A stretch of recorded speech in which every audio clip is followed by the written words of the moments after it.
много говорим об ответственности, об историческом дне.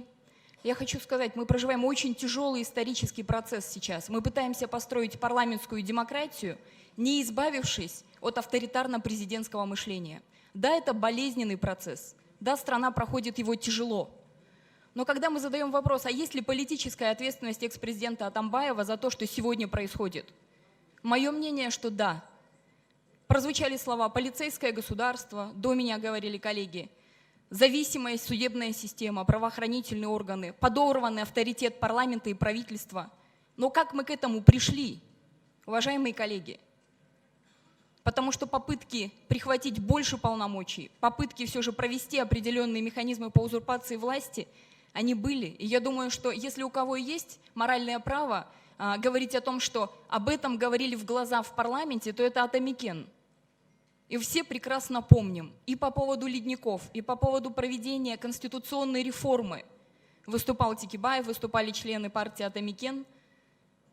Потом возник Белизгейт, потом Маевский гейт. Вы все знаете о последствиях.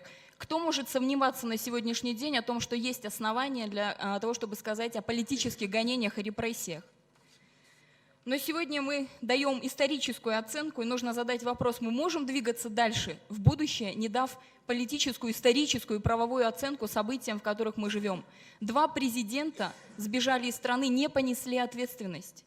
Должны ли мы положить прецедент, когда мы в законном русле говорим о том, что каждое ответственное политическое лицо, должностное лицо должно нести ответственность за свои деяния? Мы должны заложить прежде всего для себя новый политический прецедент, новую политическую культуру. Вопрос стоит ребром для нашей молодой демократии, ни больше, ни меньше. Просто идет проверка на прочность. На сегодняшний момент я думаю, что не вспомнить о тех репрессиях, о тех моментах мы не можем. И журналисты, и неправительственные организации, и политическая оппозиция. Мы все живые свидетели этих процессов. Что касается коррупционных явлений, я думаю, ни один гражданин страны не скажет, что мы избавились от коррупционных явлений. Здесь оценку свою должна дать, конечно, Генеральная прокуратура. Я хочу, чтобы наша страна перешла к верховенству закона. Я хочу, чтобы мы сами, как государство, поставили себе диагноз и дали оценку тем политическим репрессиям, которые происходили. Но я хочу, чтобы это было законно и честно, законно и объективно.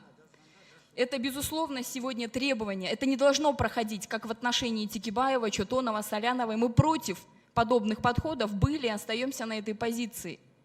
Требуется объективное расследование. Оно должно быть принципиально честным. Пусть бывший президент придет и скажет, но я считаю, что обоснование для подозрения в обвинении есть.